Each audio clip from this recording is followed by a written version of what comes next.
Now we'll continue with question number 14. I was teaching you exercise questions. So question number 14 states that a stone is released from the top of a tower of height 19.6 meters. So a tower is there which is of height 19.6 meter.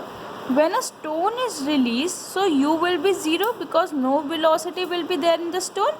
We have to find the final velocity just before hitting the ground. So we have to find v. S is given. We know v square is equals to u square plus 2gs. V we have to find. U it is given 0 to as. G here will be 9.8 into s is 19.6. So v square will give me 2 into 98 upon 10 into 196 upon 10. You can see 2 into 98 is 196 upon 10 into 196 upon 10. Since it is square, therefore v will be equals to 196 upon 10, which is 19.6 meter per second. So this is the final velocity before hitting the ground. Question number 15. A stone is thrown vertically upward with the initial velocity of 40 meter per second. So you have been given as 40 meter per second. Find maximum height reached by the stone. So we have to find s over here. When it will reach the top height, v will be equals to 0. So v square is equals to u square plus 2gs. V is 0. U is 40 plus 2gs. See, ball is going up and the g is negative. G will be negative because it is applied downwards. So 2 into minus 10 into s. Because it is given g is equals to 10 we have to use. So I am using 10. So 20s is equals to 1600. This will give me s is equals to 80. So answer is 80 meters. The maximum height reached by the stone is 80 meters. Therefore the total distance covered by the stone is 80 when it is going up and 80 when it is going down. So 160 meters. Net displacement. See, ball is thrown up, it will return to the ground. Therefore displacement will be 0 because displacement is the shortest distance between the final and the initial position. So the displacement will be 0. Question number 16. Calculate the force of gravitation between the earth and the sun. F is equals to g mm upon r square. G is 6.7 into 10 to the power minus 11. Mass of the earth is 6 into 10 to the power 24 into mass of the sun in 2 into 10 to the power 30. Upon radius it is given 1.5 into 10 to the power 11. So whole square. When you will calculate, it will come out to be 3.57 into 10 to the power 22 newtons. This is the force of gravitation between the earth and the sun. 17th question. A stone is allowed to fall from the top of a tower. A 100-meter high tower is there. A stone is falling, so u will be 0. And at the same time, another stone is thrown vertically upwards from the ground with a velocity of 25 meters per second. Calculate when and where will the stone meet. See, when the stone is falling from the top, they will meet somewhere here. So if it covers x distance, this will cover 100 minus x distance. So calculate for the first ball. S is equals to ut plus half gt square. U will be 0. Therefore, it will become 2 half into 9.8 into 2 square, which is 4.9 t square. So, the distance x is equals to 4.9 t square. Now, for the second stone, this is for the first stone, this is for the second stone. We know u is 25, so s is equals to ut plus half gt square. This will give me u is 25t plus half. G will be minus 10 minus 9.8 because it is applying in the opposite direction, t square. So this is give me 25t minus 4.9 t square. This is s, which is 100 minus x.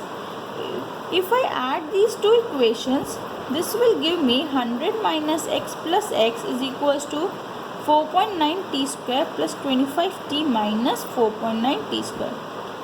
This is equation 1, this is equation 2. I am adding these two equations. X gets cancelled.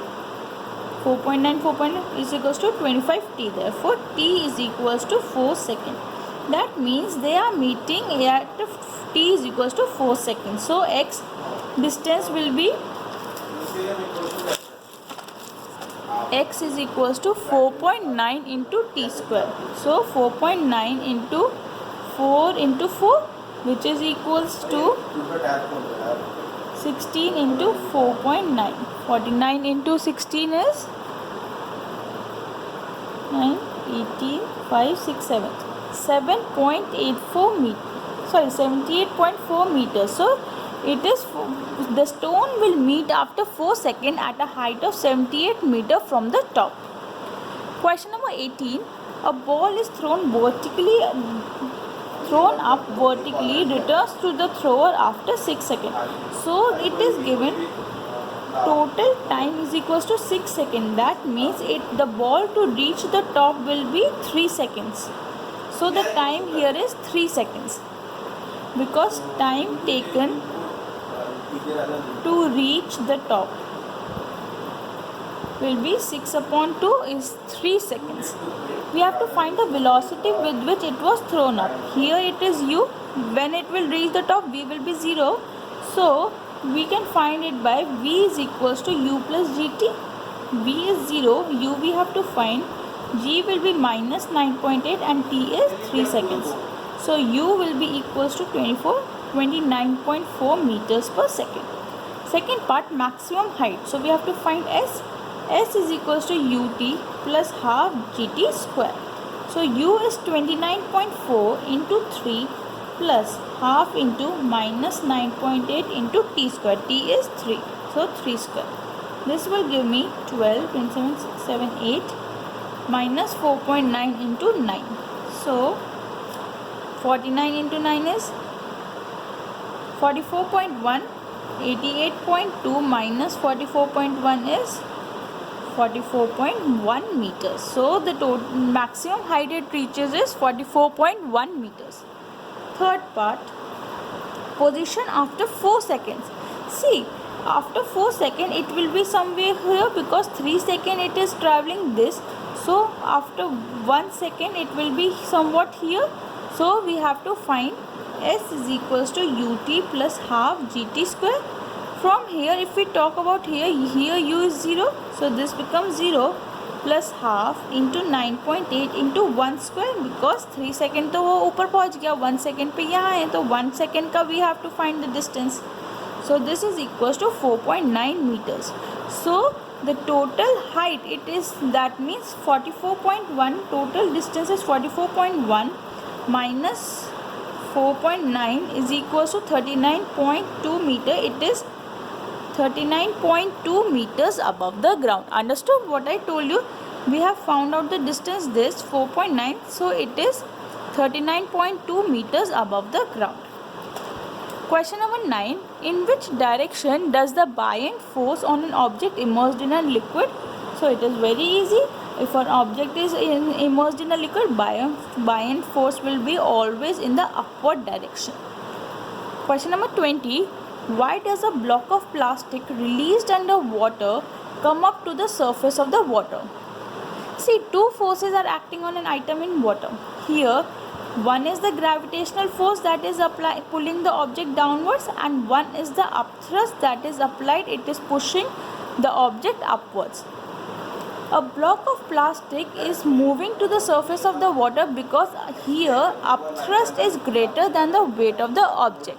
Therefore, it is coming up to the surface of the water. Question number 21. A block of a 50-gram substance is 20 centimeter cube. So, this is mass and this is volume. Density is equals to mass upon volume. So, this will give me 50 upon 20. Therefore, it is 2.5 gram per centimeter cube. It is given density of water is 1. density of water is 1. Since the density of substance is greater than the density of water, therefore it will sink in water. Because density of substance is greater than the density of water. Question number 22. A volume of 100-gram sealed packet is 350 centimeter cube. Will the packet float? So we have to find the density over here. Density is mass upon volume. So 500 upon 350. This gives me 10 upon 7, which is 1.428 gram per centimeter cube. See, here also the density is greater than density of water. Therefore it will sink in water. Mass displaced by the packet will be equals to the volume of the packet. So here the mass displaced will be equals to 350 centimeter cube. That is the volume of the packet. Thank you. If you are liking my videos, please do subscribe my channel.